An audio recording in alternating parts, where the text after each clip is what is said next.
বিন্দু বিন্দু অশ্রু গলিত হচ্ছে। এটা একেবারে সত্য ঘটনা বললাম বাবা।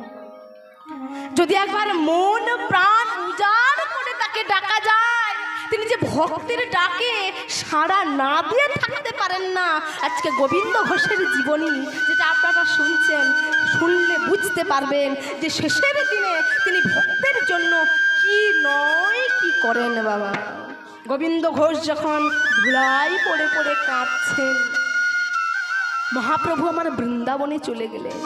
আর গোবিন্দ ঘোষ সেই জায়গায় প্রতিজ্ঞা করলেন, শোনো গৌর, একটা দিনের জন্য যদি তোমায় আমি ভোজে থাকি, একটা দিনের জন্য যদি আমি তোমায় ভালোবেসে থাকি, একটা দিনের জন্য যদি আমি তোমায় ডাকার মতো ডেকে থাকি, তাহলে একদিন না একদিন কিন্তু আমার কাছে তোমাকে আসতেই হবে, এই আমি বলে রাখলাম। ভিক্ষা করে কিছুদিন যায়। একদিন গোবিন্দ ঘোষ কি করছেন, সকাল বেলায় গঙ্গায় স্নান করছে বাবা। কেমন ভাবে? গৌর নাম করে, ভজ গৌরাঙ্গ কহ গৌরাঙ্গ লহ গৌরাঙ্গের নাম রে, ভজ গৌরাঙ্গ কহ গৌরাঙ্গ লহ গৌরাঙ্গের নাম রে।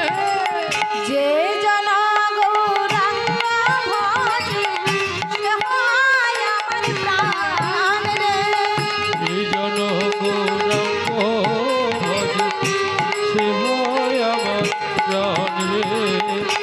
ভজ গৌরাঙ্গ কহ গৌরাঙ্গ লহ গৌরাঙ্গের নাম রে। ভজ গৌরাঙ্গ কহ গৌরাঙ্গ লহ গৌরাঙ্গের নাম রে। দিন গেলে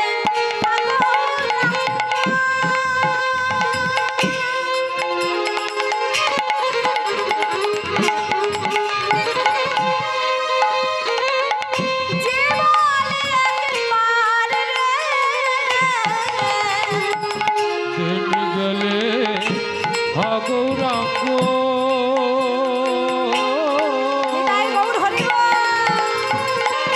যে